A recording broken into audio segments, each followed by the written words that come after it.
తమిళనాడులో ఏదైతే సార్వత్రిక ఎన్నికలకు సంబంధించి చూసుకుంటే ఏ పార్టీకి కూడా స్పష్టమైన ఆధిక్యత అయితే కనిపించడం లేదు. అయితే ఇప్పటి వరకు మనం చూసుకుంటే టీవీకే పార్టీ 110 స్థానాల్లో అత్యధిక మెజార్టీతో కొనసాగుతుందని తెలుపుతున్నప్పటికి కూడా ముఖ్యంగా చూసుకుంటే ఏదైతే టీవీకే పార్టీకి సంబంధించి 110 స్థానాలకు సంబంధించి 3000 ఓట్ల లోపు మెజార్టీతో 12 స్థానాలు, అదేవిధంగా 2000 ఓట్ల మెజార్టీతో 11 స్థానాలు, అదేవిధంగా 500 లోపు మెజార్టీతో 8 స్థానాల్లో ఆధిక్యంలో కొనసాగుతుంది. అయితే ఈ ఫిగర్ అనేది మనం చూసుకుంటే 30 స్థానాల్లో టీవీకే పార్టీ స్వల్ప ఆధిక్యంలో కొనసాగుతున్న పరిస్థితుల్లో 30 స్థానాల్లో 15 స్థానాల వరకు చేజారిపోయే అవకాశాలు కూడా కనిపిస్తున్నవి.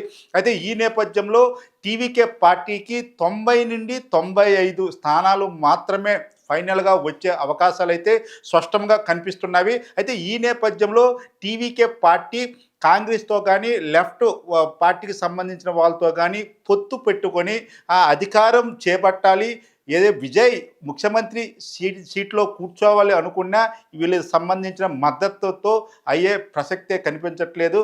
అయితే కంపల్సరీగా ఏడీఎంకే మద్దతు కానీ డిఎంకే మద్దతు కానీ తీసుకొని మాత్రమే టీవీకే అధినేత విజయ్ ముఖ్యమంత్రి పీఠాన్ని అధిరోహించవలసిన పరిస్థితి అయితే కనిపిస్తుంది. ఇప్పటికే ఏదైతే డిఎంకే పార్టీ అధినేత మాజీ ముఖ్యమంత్రి ప్రస్తుత ఆపద్ధర ముఖ్యమంత్రి స్టాలిన్ కూడా ఓటమి చెందడం కూడా ఒక విధంగా తమిళనాడు ఓటర్లు ఎలాంటి తీర్పు ఇస్తున్నారనేది కొంత ఆసక్తిని కనబరుస్తున్న పరిస్థితి కనిపిస్తుంది.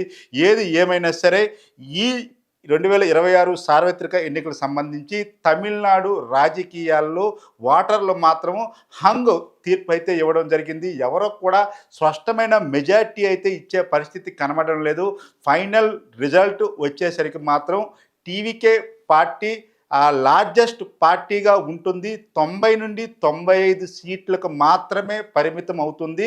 సీఎం సీట్ను అధిరోహించాలంటే ఏడీఎంకే కానీ డిఎంకే కానీ మద్దతుతోనే విజయ్ ముఖ్యమంత్రిగా ప్రమాణం స్వీకారం చేసే పరిస్థితి అయితే ఉంటుంది. మరి ఈ నేపథ్యంలో విజయ్ ఇప్పటి వరకు ఎవరితో మంత్రాలు జరుపుతున్నారు, ఏంటి నెక్స్ట్ ప్రణాళిక ఏంటి అనేది కొంత ఆసక్తిగా కనిపిస్తున్న పరిస్థితి కనిపిస్తుంది. అయితే టీవీకే మెజారిటీ ఉన్న 30 స్థానాల్లో మాత్రం స్వల్ప ఆధిక్యంలో కనబరచడంతో ఒకవేళ 30 సీట్లు కూడా ఏమైనా రివర్స్ అయితే ఇంకా సంఖ్య తగ్గే పరిస్థితి కనిపిస్తుంది. ఓవరాల్గా చూసుకుంటే మాత్రం 90 నుండి 95 స్థానాలకు మాత్రం విజయ్ పరిమితం అయ్యే అవకాశాలు అయితే స్పష్టంగా కనిపిస్తున్నవి.